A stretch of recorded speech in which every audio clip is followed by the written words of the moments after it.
सिद्धाणं बुद्धाणं पारज्ञानं परम परज्ञानं लोक मोहज्ञानं नमो सया सब सिद्धाणं इको भी नमुकारो जिनवर बस्ता बद्ध मनस संसार सागराओ तारे नरव नारुव अहो अहो श्री सदगुरु करुणा सिंधु अपार आप हमार पर प्रभु करो अहो अहो उपकार अनंत शुद्ध आत्माओं को नमस्कार। शुद्ध आत्मा स्वरूप प्राप्ति का लक्ष्य जिनका बन चुका प्रयत्नशील उन सभी साधकों को नमन नमन नमन। प्रभु परमात्मा देवादिदेव भगवान महावीर स्वामी के शासन में राजस्थान की धरती कोटा शहर दालवाड़ी दादावाड़ी परिसर में आप हम सब सम्मिलित हैं अपने ही चेतन चिदानंद को जागृत करने के लिए। शब्द काफी ध्यान देने लायक है। अपने ही चेतन चिदानंद को जागृत करने के लिए अनंत काल की यात्रा में जीव ने हर भाव में अपना मुख्य विषय यही रहता है, चेतन जड़ और चेतन। अनंत काल में जीव ने हर भाव में जीव ने शरीर को मैं माना, शरीर मैं हूँ, और 5 इंद्रियां रचना वासना सत्ता संपत्ति धन धरती परिवार पैसा, उसमें सुखानुभूति जीव की आसक्ति रही। श्रीमद् राजचंद्र जी कहते हैं अनंत भाव देहार्थे गाया, अनंत भाव देहार्थे गाया। હવે एक भाव आत्मा ने माटे आप। शब्द क्या है? अनंत भाव।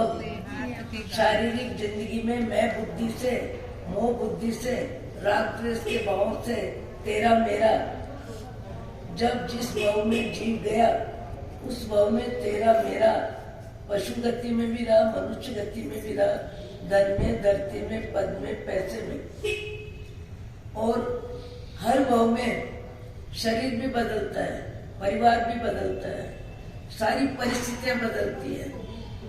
और बड़ी अजीब बात है कि इस भाव से पहले आप कहाँ थे, इस भाव से पहले मेरी आत्मा कहाँ थी, उस भाव में आपके संयोग किसके थे, पशु गति में थे देव गति में थे मनुष्य गति में थे, गरीबी में थे अमीरी में थे। जीव हमारा कहाँ था इसका ज्ञान किसी को नहीं है। इस भाव से पहले आत्मा अजर अमर है, आत्मा अविचल अविनाशी है। आत्मा उसे ही कहते हैं जिसका कभी जन्म नहीं, आत्मा उसे ही कहते हैं जिसका कभी जन्म नहीं और जिसकी कभी मृत्यु नहीं। मृत्यु और जन्म का संबंध शरीर परिवर्तन से है, और शरीर परिवर्तन अनंत काल से क्रम चल रहा है, क्योंकि स्थायी निवास आत्मा का कहीं नहीं है सिद्ध अवस्था के अतिरिक्त। हर भाव में जीव कर्मों के अनुसार शरीर परिवर्तन करता है, और शरीर परिवर्तन करने वाले जीव को शरीर भी देव गति का अलग वैभव है, मनुष्य गति का अपन जीवन जी रहे हैं, और पशु गति अपने को अपनी आंखों से दिखाई दे रही है। संबंध सुविधा साधन सब कुछ अलग है, पर हर भाव में जीव ने शरीर को मैं माना। इसी को मिथ्यात्व कहते हैं, मिथ्यात्वानी मिथ्या मान्यता। श्रीमद् कहते हैं अनंत भाव तुमने शरीर में मैं बुद्धि से व्यतीत कर दिए 1,84 योनि में, पुण्य पाप के उदय में, एक इंद्रिया बेंद्रिया तेंद्रिया चौंद्रिया पंचेंद्रिया। जीव सदा रहा है, जब जो शरीर में निगोद में भी रहा, 5 स्थावर में भी रहा, एक इंद्रिय 5 स्थावर पृथ्वी पानी वनस्पति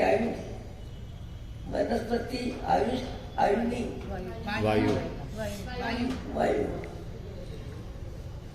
और बड़ी अजीब समझने जैसी बात है कि जीव को जब जैसा शरीर मिलता है उस शरीर में जीव का समावेश हो जाता है। समावेश कैसे हो जाता है? संकोच और विस्तार। अरूपी आत्मा है, रंग रूप नहीं है, और उसके बाद भी आत्मा का विशेष गुण है, विशेष योग्यता है। योग्यता क्या है कि जब जैसा शरीर मिलता है उस शरीर में जीव फैल जाता है। कुंथवे का शरीर, चींटी का शरीर, बिल्ली का शरीर, बंदर का शरीर, मनुष्य का शरीर, चींटी का शरीर और हाथी का शरीर। हाथी के शरीर में भी जीव फैल जाता है। हाथी का शरीर कितना बड़ा और चींटी का शरीर कितना छोटा। शरीर में आत्मा का एक विशेष गुण है संकोच और विस्तार। संकोच और विस्तार। जितना छोटा शरीर मिलता है उसमें आत्मा संकुचित हो जाती है, और जितना शरीर बड़ा मिलता है उसमें आत्मा फैल जाती है। जहाँ जहाँ सुख दुख का अनुभव है वहाँ सब जगह पूरे शरीर में आत्मा है। संकोच और विस्तार के लिए क्या उदाहरण दिया गया था, लगभग रोज आने वालों ने सुना है। जैसे एक भगोना, और भगोने में आपने दीपक रख दिया, सुना है, भगोने में दीपक रख दिया तो सारा प्रकाश भगोने में, और कमरे में दीपक रखा। तो ऐसे ही जीव की योग्यता है, जब जैसा शरीर मिलता है उस शरीर में जीव संकोच और विस्तार का गुण होने से चींटी के शरीर में भी वही जीव है, वही यानी वैसा ही जीव है जैसा आपके मेरे शरीर में जीव है। जीव की योग्यता में फर्क है। जैसे जैसे इंद्रिय विकास होता है वैसे जीव का ज्ञान विकास, दर्शन विकास, समझ का विकास होता है। पर आत्मा सब में है। आत्मा कब से? अनंत काल से है। आत्मा का जन्म नहीं, आत्मा की मृत्यु नहीं, केवल राग 84 योनि में 4 गति में बार बार जीव परिभ्रमण करता है। और परिभ्रमण किसके अनुसार करता है? अपने कर्मों के अनुसार करता है। और कर्म बंध हर भाव में पुराने कर्मों को भोगता है और नया कर्म बांधता है। निमित्त यही सब है।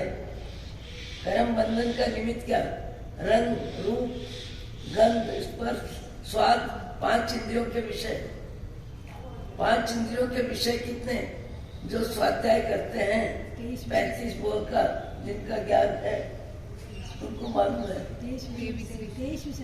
जिह्वा इंद्रिय, जिह्वा इंद्रिय क्या क्या? स्वाद, खट्टा मीठा, गरम ठंडा, खट्टा मीठा, कड़वा, कसायला, अम्ल। नेत्र का विषय हरा, पीला, लाल, सफेद रंग। नाक का विषय गंध, सुगंध और दुर्गंध। और कर्ण का विषय शब्द, मुलायम, कठोर, कर्कश। और स्पर्श इंद्रिय 8। ये जानकारी किस किस को है? अपन बार बार सुनते हैं और सुनने के बाद दिनचर्या में इन सुने हुए स्वाध्याय का पुनरावर्तन नहीं करते हैं।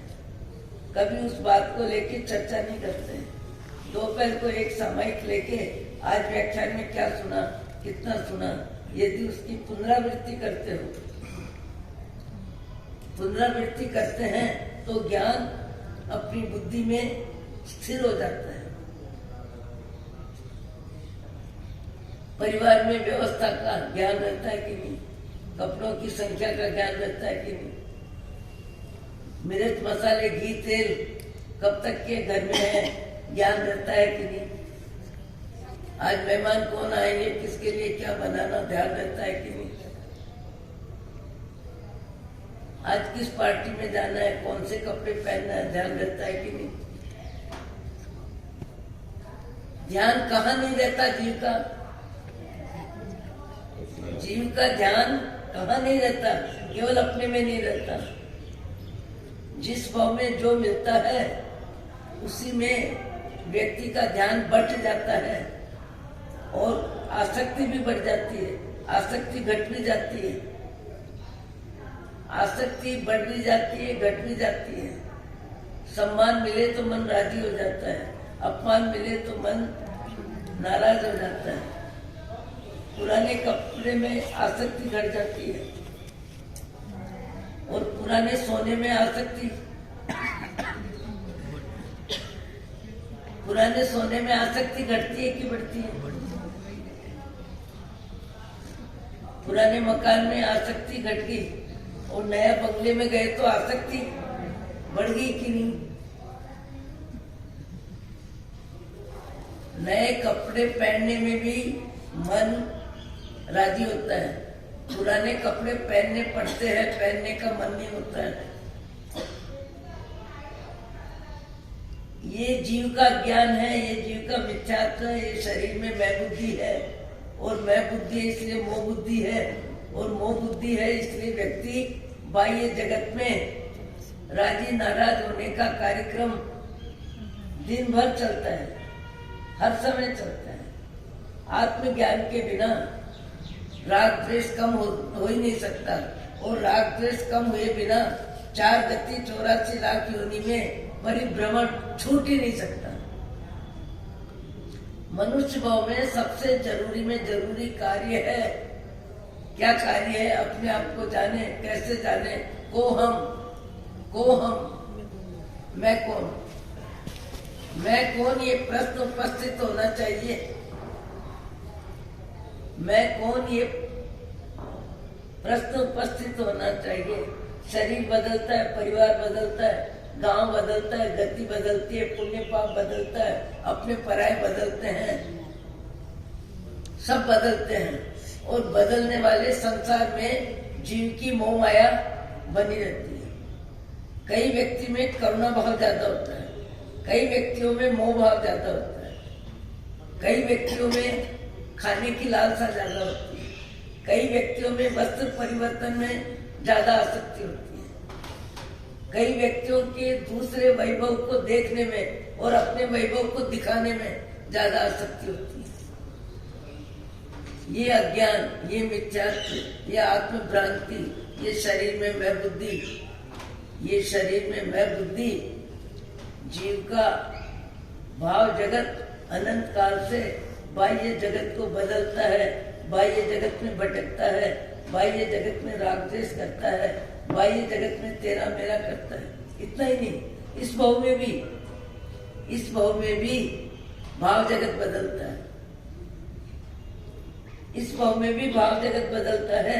बचपन में माता पिता भाई बहन 5-7 वर्ष की उम्र तक माता पिता भाई बहन ही अपने लगते थे। विवाहित होने के बाद आगे नंदुरबार श्रीमाल परिवार में अब माता पिता है, भाई बहन है, पर ज्यादा में ज्यादा दिल दिमाग, ज्यादा में ज्यादा मोह, ज्यादा में ज्यादा आसक्ति, ज्यादा में ज्यादा कर्तव्य, ज्यादा में ज्यादा मेरापन। मेरापन में मोह घटा कि नहीं? मोह बढ़ा कि नहीं? घटा भी है, बड़ा भी है। मुझे भी एक दिन बहन कह रही थी, मेरी माँ बहुत बीमार है, तबीयत ठीक नहीं है, भाभी ध्यान देती है, फिर भी माँ को लगता है कि मेरी बेटी भी रहे। फिर मैंने कहा क्यों नहीं रहे? महाराज साहब, ये ऑफिस से आने वाले हैं, बच्चे आने वाले हैं, मुझे अपने घर की जवाबदारी समझनी है। अरे मेरा घर जन्मे तब कहाँ से?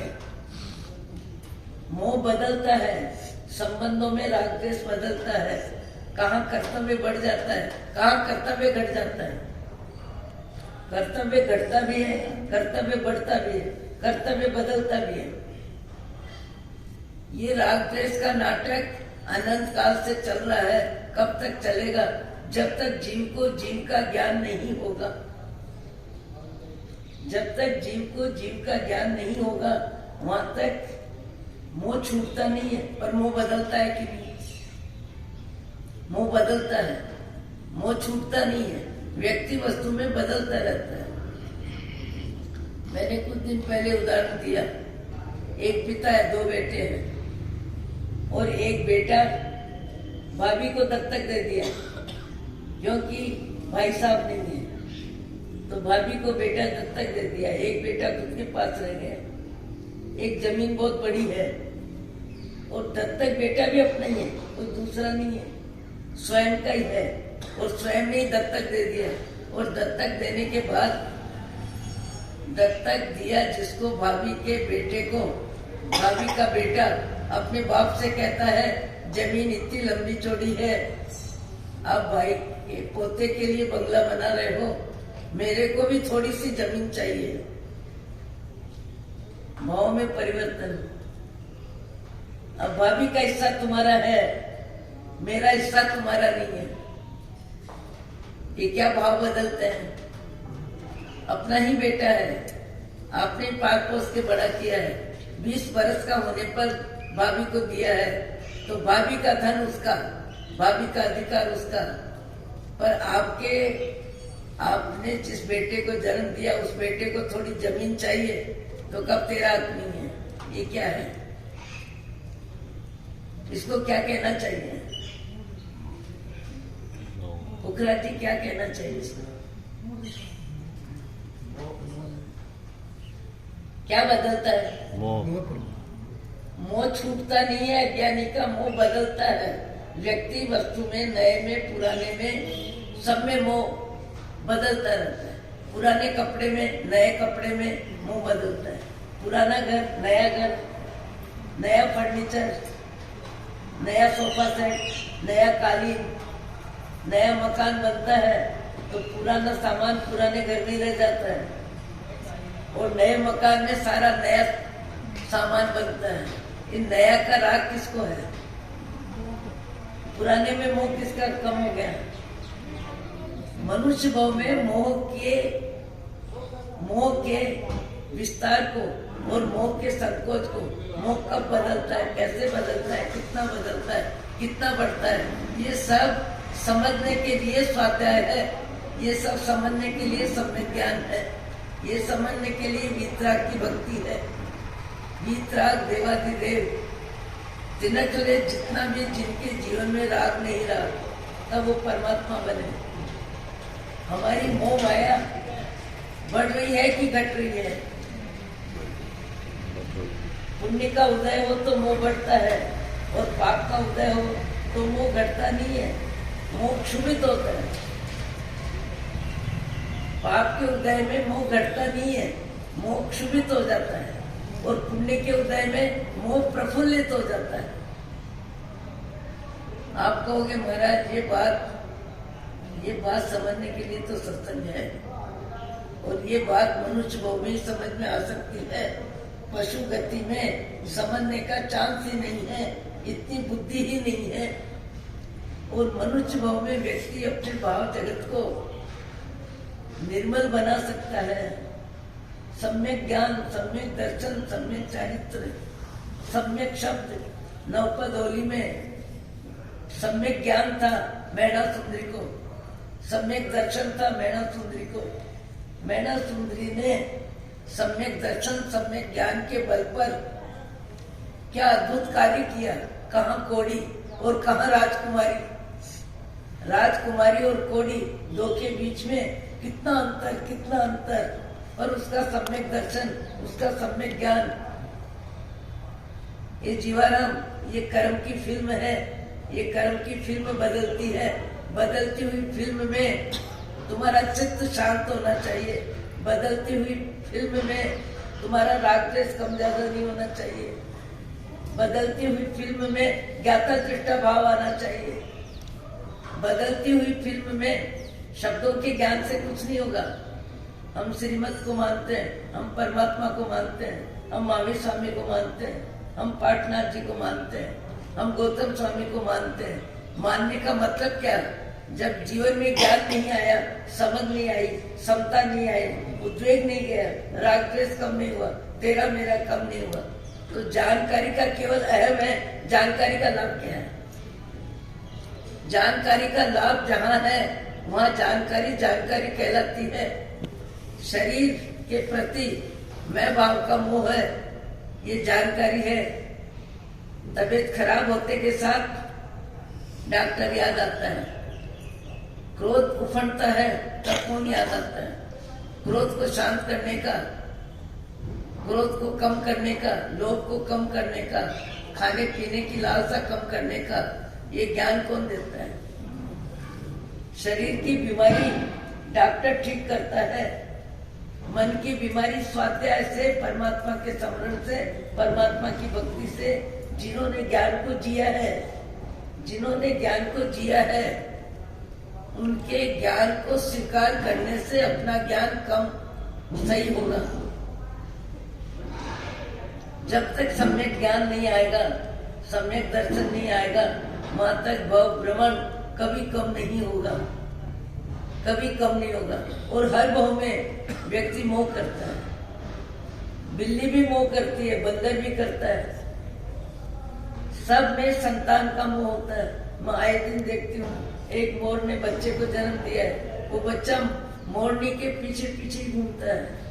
मैं खास इरादे पूर्वक देखती रहती हूँ कि देखो इनकी मोह माया। मोह माया 4 गति 84 लाख योनि में सब जगह होती है। सम्यक ज्ञान मनुष्य भाव में होता है, सही ज्ञान मनुष्य भाव में होता है। उनके पास साधन कुछ नहीं है, बस साथ साथ घूमते हैं। बच्चे को गोदी में उठा भी नहीं सकता है मोरनी, कोई कमरा भी नहीं है ना ले जाके बैठा सके, केवल साथ साथ घूमते हैं। माँ ध्यान रखती है, क्यों? क्योंकि 4 गति में जीव को कौन सा ज्ञान होता है? चारों गति में आहार संज्ञा, भय संज्ञा, परिग्रह संज्ञा और मैथुन संज्ञा, ये 4 संज्ञा यानी संस्कार 1,84,00,000 योनि में हर जीव को होता है। बिल्ली को भी संतान का मोह है, अपनी रचना का मोह है, अपनी जरूरत का मोह है, संग्रह का मोह भी है। संग्रह का मोह चींटी को भी होता है। सम्यक ज्ञान नहीं होता है, मोह तो सब गति में होता है, सब जीवों को होता है। और मोह की जिंदगी जीव सब जगह जीता है। हमारे महापुरुष हमारी आंखों के सामने एक नहीं अनेक व्यक्ति अपने जीवन में सम्यक ज्ञान, सम्यक दर्शन के आधार पर जीवन जीते हैं। और शारीरिक जिंदगी रहती है, भोजन भी रहता है, कपड़ा भी रहता है, रहन सहन भी रहता है, पर उनके भाव जगत में मोह माया कम हो जाती है, इतनी शांत हो जाती है। आंखों से कई व्यक्ति दिखाई देते हैं, कई व्यक्ति दिखाई देते हैं। मैंने पहले भी बताया, हमने कई महीने तक इंदौर में दौलतचंद जी छजरानी, नई दुनिया वाले, उनकी 30 वर्ष की उम्र में पत्नी का देहांत हुआ। 30 वर्ष की उम्र में पत्नी का देहांत हुआ। उसके बाद माँ ने, भाई ने, सबने कहा कि दूसरी शादी करो। बोले आपकी आज्ञा से भले शादी कर लूंगा, पर मुझे अब शादी में कोई रुचि नहीं है, मुझे शादी में अब रस नहीं है। जो योग बनना था बन गया और वियोग होना था हो गया, अब मुझे उस मार्ग में नहीं जाना है। फिर भी आग्रह किया तो क्या जवाब दिया कि जलते हुए कोयले का अंगारा हाथ में यदि दोगे तो मैं आपके कहने से ले लूंगा, पर हाथ में जलन हुई क्या ये पूछोगे तो जलन तो होगी। तो मेरी इच्छा के बिना यदि इस तरह कार्य होगा तो मुझे तकलीफ तो होगी। तब माँ बाप ने कहा ठीक है। उन्होंने सबसे पहले नारी जाति से संबंधित संस्थाओं में त्याग पत्र दिया और त्याग पत्र देके स्वाध्याय का आलम्बन लिया, धार्मिक ग्रंथों का अध्ययन चालू किया। 35 वर्ष तक मोरसली गली में मंदिर के बाहर बरामदे में जुहार मस्जिद आका और दौलतचंद जी छजलानी दोनों बैठते थे 7:30 से 9 बजे तक और खूब स्वाध्याय करते थे, खूब अध्ययन करते थे। अध्ययन किसका करते? जीव का, जड़ का। जड़ किसे कहना, जीव किसे कहना। जड़ और जीव दोनों का भेद विज्ञान करने में उनकी मति की गति इतनी ज्यादा तल्लीन बनी।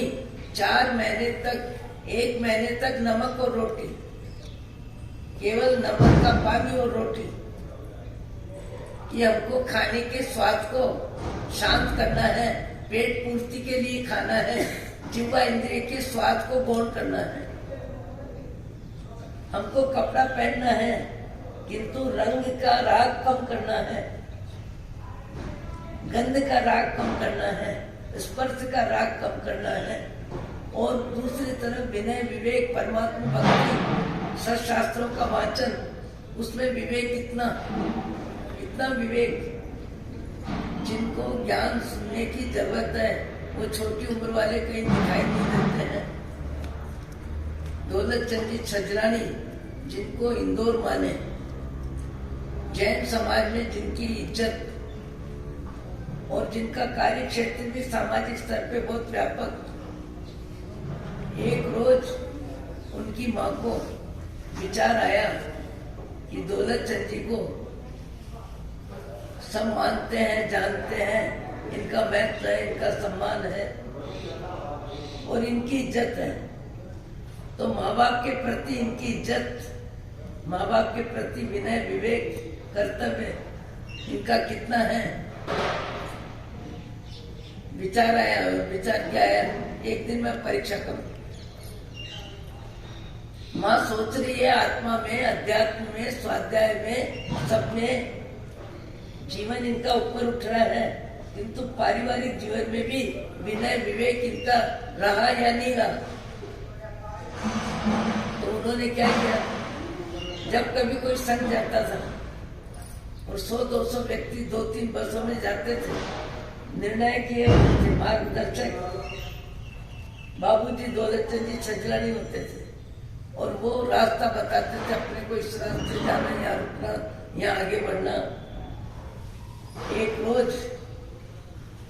एक रोज ऐसा कार्यक्रम हुआ कि शाम को 8 बजे कार्यकर्ता कहने लगे, बाबूजी आपका सामान दे दो, सवेरे 5 बजे अपने को चलना है, 5 बजे चलना है, आपका सामान दे दो। और सामान देने के लिए बाबूजी अपने कमरे से बाहर आए और माँ भी कमरे से बाहर आती है और माँ आके कहती है दौलतचंद जी नहीं जाएंगे, सामान मत ले जाना,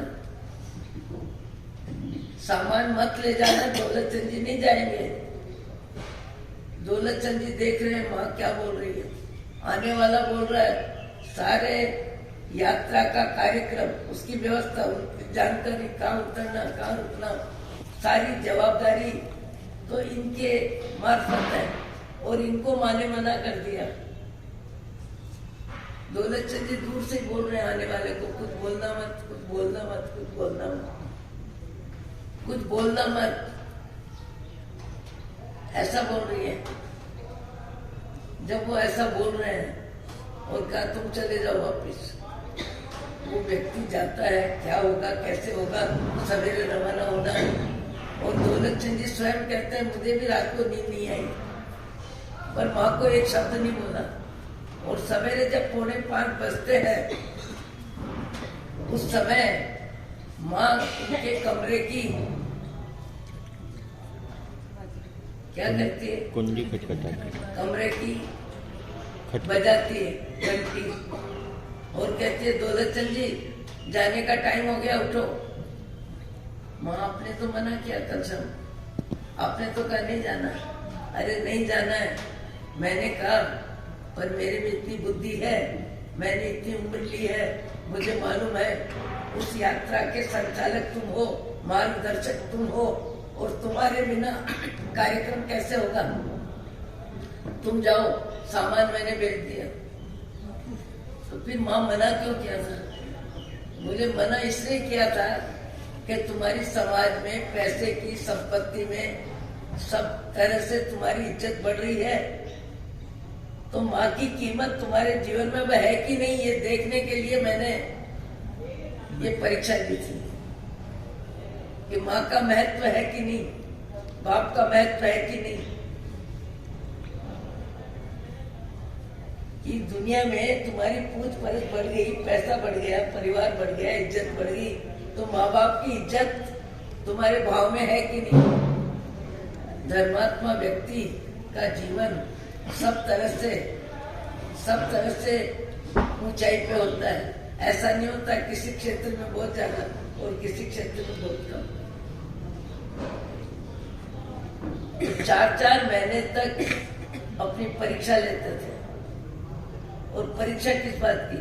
स्वाद कम करना, रंग का राग कम करना, गंध कम करना, सुगंध और दुर्गंध में मन एक सा होना, खाने पीने में मन एक सा होना। गुरुदेव विचक्षण सिंह जी महाराज उस आत्मा का ज्ञान, वो अध्यात्म ज्ञान, वो जड़ चेतन का भेद विज्ञान उनके जीवन में कितना था। आज हजारों व्यक्ति उनके नाम से परिचित है। तन में व्याधि मन में समाधि, तन में व्याधि मन में समाधि। जयपुर जैसे शहर में 3 वर्ष की लंबी अवधि में एक दवा की गोली नहीं खाई। और भक्त निवेदन कर कर के हार गए, पर मुझे कर्म दबाने नहीं है। जिन वाणी के सारे मुझे कर्म क्षय करने हैं, जिन वाणी के सारे मुझे कर्म क्षय करने हैं। दवा कर्म दबाती है, मुझे कर्मों को दबाना नहीं है। शरीर अपना काम करती है, मैं अपना काम करती हूँ। ऐसा भी आत्मा में सम्यक ज्ञान, सम्यक दर्शन आता है, वेद विज्ञान आता है। शरीर और आत्मा 2 अलग अलग की आस्था बनती है, तब व्यक्ति के भाव जगत में राग द्वेष का भाव कम होते होते शांत होने लगता है। हमारा जीव धर्म ध्यान करता है, सामायिक भी करते हैं, पूजा भी करते हैं, पाठ भी करते हैं, व्याख्यान भी सुनते हैं, पर 5 इंद्रियों का विषय जहाँ हमारे सामने आता है, वहाँ व्यक्ति क्या करता है? तुम्हारे पास 50 जोड़ी वस्त्र है, और फिर यदि तुम दुकान पे जाते हो और 2 साड़ी तुमको खरीदनी है, 4 साड़ी खरीदनी है, उस समय तुम्हारा उपयोग आत्मा पे रहेगा या रंग के राग पे जाएगा, डिजाइन पे जाएगा, कीमत पे जाएगा? खाते समय ध्यान स्वाद पे जाता है, ये पसंद है, ये नापसंद है, ये अच्छा है, ये बुरा है। ज्ञानी भगवान कहते हैं पुण्य के उदय में इतना मत, पुण्य के उदय में इतना मत, पशु गति में घास खाया है। आपके मेरी आंखों के सामने घास खाने वाले हजारों जीव है, हजारों क्या लाखों जीव है। क्या मिलता है उनको? पशु गति में अभाव और अपमान। पशु गति में जीव की अक्ल ठिकाने आ जाती है। मनुष्य का शरीर क्या सीधा, मन टेढ़ा है। शरीर सीधा है, मन टेढ़ा है। मन को इंद्रियों के अनुसार मांग चाहिए। और पशु बेचारा क्या होता है? शरीर टेढ़ा हो जाता है, मन सीधा पापड़ा हो जाता है। जीव यही है। जीव की क्वालिटी नहीं बदलती है, जीव का समय बदलता है, पुण्य पाप की फिल्म बदलती है। और जिस गति में जीव जाता है, उस गति की परिस्थिति जीव को स्वीकार करनी पड़ती है। स्वीकार करता भी है, स्वीकार करता है। आंखों के सामने देखते हैं। सम्यक ज्ञानी अपने मन को मनुष्य भाव में सरल सीधा बनाता है। और मनुष्य भाव में इतना सरल सीधा बनाता है तो उसके दुर्गति के द्वार सदा के लिए बंद हो जाते हैं। दुर्गति के द्वार सदा के लिए बंद हो जाते हैं। दुर्गति में नहीं जाना है तो दुर्भाव छोड़ने होंगे, इंद्रियों का राग छोड़ना होगा, ममत्व भाव कम करना होगा, मैत्री भाव जगाना होगा, करुणा भाव बढ़ाना होगा। हम मित्रता जानते हैं, मैत्री भाव नहीं जानते। मित्रता तो सब जानते हैं, मित्रता कैसे होती है, मित्रता कैसे बढ़ती है, मित्रता कैसे घटती है, मित्रता कैसे टिकती है, सब जानते हैं। मैत्री भाव किसे कहते हैं? मैत्री भाव और मित्रता में कितना अंतर है? हाथ उठा के बताओ, व्याख्यान सुनने वाले।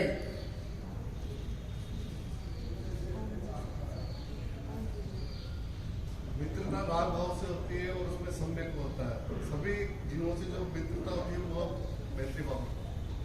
सब जीवों के प्रति आत्मीयता का होना मैत्री भाव, और पसंद नापसंद के आधार पर प्रकृति मिलती है, उठना बैठना होता है, खाना पीना होता है, हंसना बोलना होता है, हाथ मिलाना होता है, हाथ एक दूसरे के लिए लंबा करते हैं, उसको क्या कहते हैं? मित्रता। मित्रता में आदान प्रदान होता है, मित्रता में आदान प्रदान होता है, हंसना हंसाना, खाना खिलाना, आना जाना, बैठना उठना। मित्रता में परस्पर आदान प्रदान होता है। और मैत्री भाव में प्राणांत उत्सर्ग करने वाले जीव के प्रति भी मोक्षगामी जीवों की मैत्री अखंड रहती है। मैत्री भाव खंडित नहीं होता। कितने उदाहरण है? मैतारी मुनि का उदाहरण, चंडकौशिक साथ मैत्री भाव कब आया? भगवान महावीर का उपदेश, बुद्ध चंडकौशिक। महावीर का उपदेश चंडकौशिक को लगा, कब लगा? पशु गति में, सर्प की जिंदगी में, नरक से निकल के सर्प की जिंदगी में आए। और उपयोग विवेक गया कब? मनुष्य जीवन में, मुनि जीवन में, प्रकांड त्यागी तप की साधना के मार्ग में 1 मिनट के लिए क्रोध का भाव उभरा, और इतना उभरा कि मान कछाय ने सिर उठाया। और मान कछाय ने कैसा सिर उठाया? अरे मेरा शिष्य, ये मुझे कहने वाला कौन? ये मुझे कहने वाला कौन? क्या बार बार टोकना है? आपके पांव से जो जीव की हिंसा हुई, मिच्छा में दुक्कड़म दो, तो मिच्छा में दुक्कड़म देना होता तो मैं दे दूंगा। बार बार क्या बोलता है? और मैं बड़ा ये छोटा, मैं बड़ा ये छोटा, ये मान कछाय। उम्र का अभिमान, संपत्ति का अभिमान, साधन का अभिमान, रूप का अभिमान, क्रिया का अभिमान। अभिमान जीव को कितने प्रकार का होता है? सुंदरता का अभिमान, शिक्षा का अभिमान, ऐश्वर्य का अभिमान, त्याग का अभिमान, तप का अभिमान। इन सब चीजों का जीव को क्या होता है? अभिमान होता है। और अभिमान को ठेस लगती है तो क्या आता है? क्रोध। और अभिमान को यदि ज्यादा अनुकूल शब्द मिलते हैं तो अनुकूलता में हमारा सम्मान का भाव और ज्यादा आनंदित हो जाता है।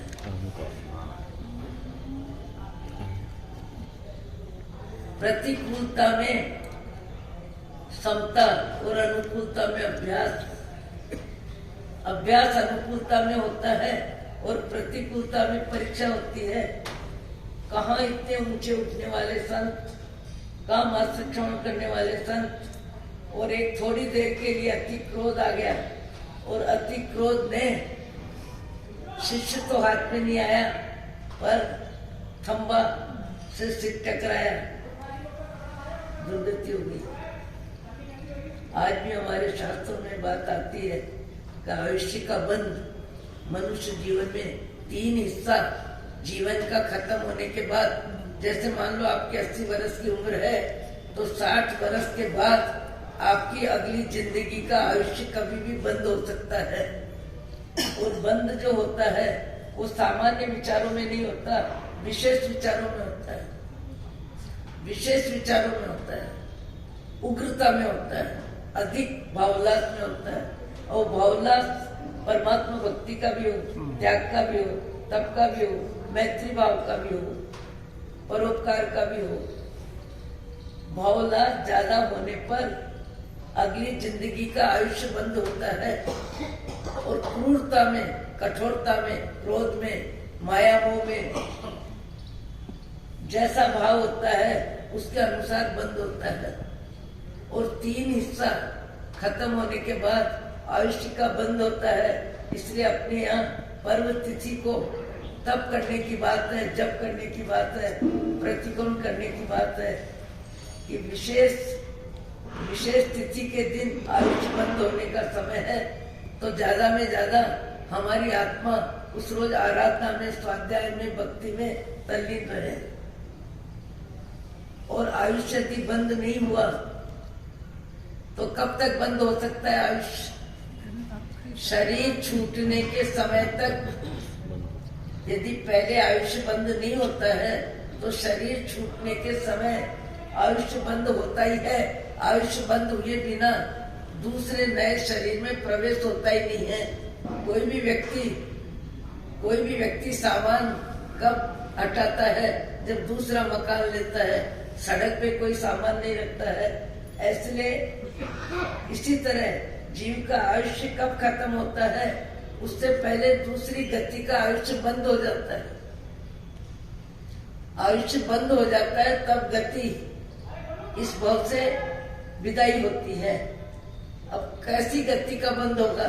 उसका संबंध भाव से है, न पैसे से है, न परिवार से है, न रंग रूप से, न संपत्ति से, न साधनों से। उसका संबंध भाव जगत से है।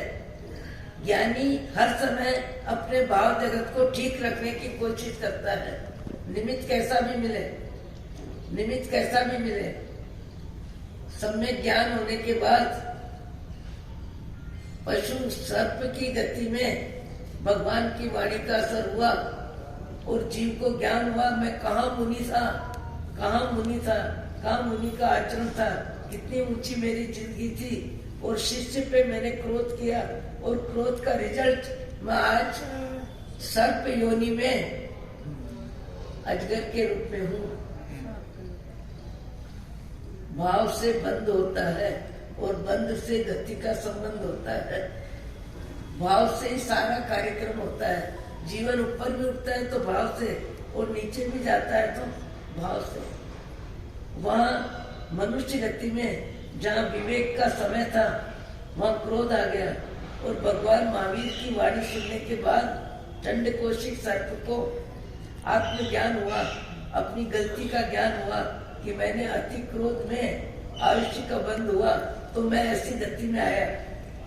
उसके बाद में कितनी समताधारी सर्प की कितनी कोमल चमड़ी, और इतनी कोमल चमड़ी जब भगवान महावीर वापिस गांव में आ गए, लोगों ने सोचा अरे चंडकोशिक सर्प शांत हो गया, चलो दूध के छांटे देवे, सर्प की पूजा करें। नहीं तो पहले जाते हुए घबराता था कोई भी व्यक्ति को, उस जंगल में जाएंगे तो प्राण खत्म हो जाएंगे। जब महावीर को वापिस आया हुआ देखा तो लोग सर्प की पूजा करने जाने लगे और दूध के छींटे देने लगे। शरीर सर्प की कोमल चमड़ी, उस पे दूध के छींटे और चींटियां आने लगी। और चींटियां कितनी आई चींटियां, हजारों हजार चींटियां। यहाँ 4 मच्छर भी खा जाते हैं तो खुजालने का मन होता है। हजारों हजार चींटियां सर्प को डंक दे रही है और सर्प की योनि में क्षमा भाव। पुण्य का उदय, पाप का उदय कुछ नहीं करता। अपना सम्यक ज्ञान हो तो भगवान जैसे भगवान महावीर स्वामी और जिनके भाई को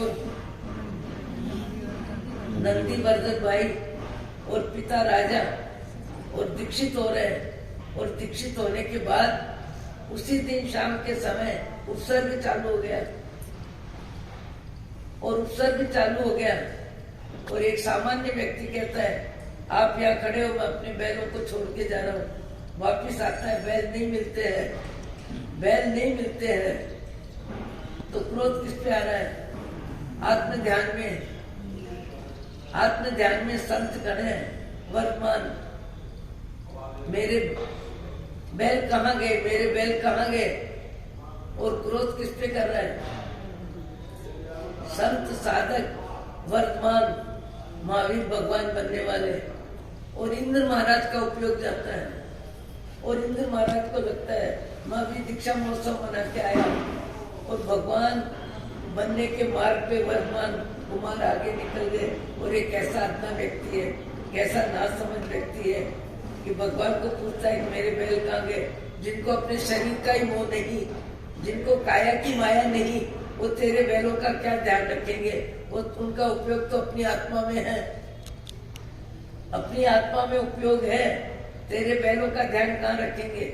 इंद्र महाराज देव गति से मनुष्य के जीवन में मनुष्य गति में आके उसको शिक्षा देते हैं, तू क्या कर रहा है, किसके साथ कर रहा है, क्या बोल रहा है, क्या रास्ता लेके मारने के लिए तैयार हो रहा है।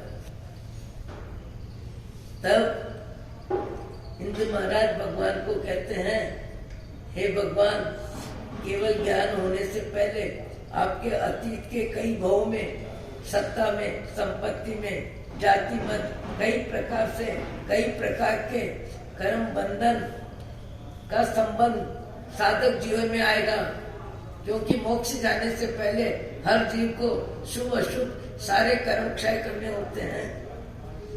आप इजाजत दें तो मैं आपकी सेवा में रहूं और उपसर्ग आने में मैं मदद करके आपकी सेवा में रहूं। भगवान महावीर ने क्या कहा? आज कहते हैं ये देव मना, इससे हो जाएगा, उससे हो जाएगा। अरे इंद्र महाराज देवों के अधिपति स्वयं कह रहे हैं कि मैं आपकी सेवा में रहूं। भगवान क्या कहते हैं? हे इंद्र, तुम क्या करोगे? कर्म बंधन जिसने किया है भोगना उसी को है। कर्म बंधन में निमित्त कोई भी बन सकता है, कर्म बंधन में निमित्त कोई भी बन सकता है। कभी किसी के अपशब्द बन सकते हैं, सम्मान के शब्द बन सकते हैं, निमित्त कोई भी बन सकता है। पर कर्म बंधन जो करता है भुगतान उसी को करना पड़ता है।